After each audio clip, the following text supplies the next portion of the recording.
এখন এই দেখো ঝর্ণা,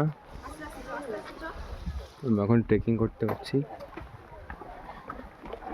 বিকিতে একবার হ্যালো করে দাও। High high.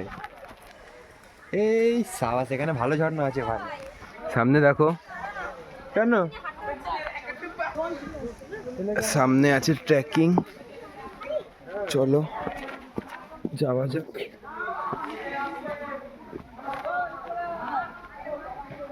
এই তো